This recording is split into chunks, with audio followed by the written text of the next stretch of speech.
ইরানের কৌশলী খেলার কাছে হারতে বসেছে ইসরায়েল। পুরনো আর হালকা মিসাইল প্রতিরোধ করতে অধিকাংশ ইন্টারসেপ্টর খরচ করেছে দোসর ইসরায়েল, কিন্তু ইরান যে এমন কাজ করে বসবে তা কল্পনা করতে পারেনি নেতানিয়াহু। এবার আসতে যাচ্ছে ইরানের আসল আঘাত। 1 টনের ভারী সুপার মিসাইল দিয়ে আক্রমণ শুরু করতে যাচ্ছে মুস্তফা খামেনির ইরান। আর আঘাতে মুহূর্তেই গড়িয়ে যাবে ইসরায়েলের গুরুত্বপূর্ণ সামরিক কমান্ড ও স্থাপনা। চলমান যুদ্ধের মধ্যে ইরান জানিয়েছে ভবিষ্যতে তাদের ছোড়া মিসাইলগুলো হবে আগের চেয়ে অনেক বেশি শক্তিশালী।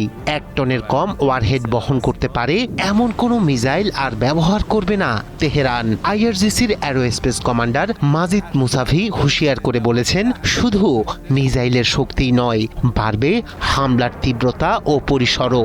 এই ঘোষণা ঘিরেই বাড়ছে উদ্বেগ, কারণ বিশ্লেষকদের মতে এমন ভারী ওয়ারহেডযুক্ত মিসাইল মুহূর্তেই বড় সামরিক স্থাপনা ধ্বংস করতে পারে।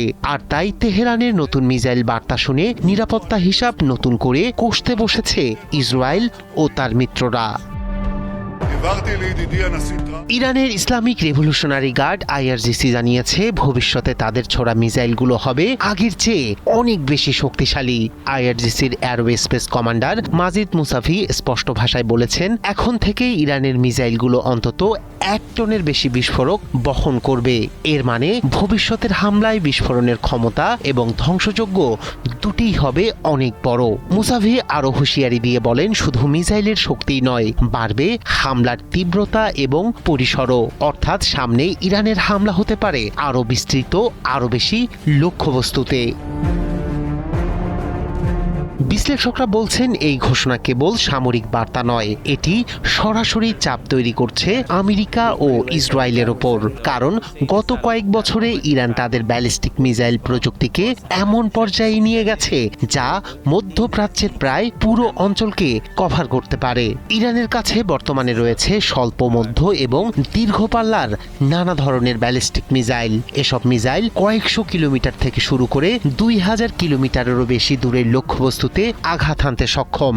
এই সক্ষমতার কারণে ইরানের মিসাইল রেঞ্জের ভিতরেই রয়েছে ইসরায়েল। একই সঙ্গে পারস্য উপসাগর অঞ্চলে থাকা মার্কিন সামরিক ঘাঁটিগুলো রয়েছে সেই ঝুঁকির মধ্যে।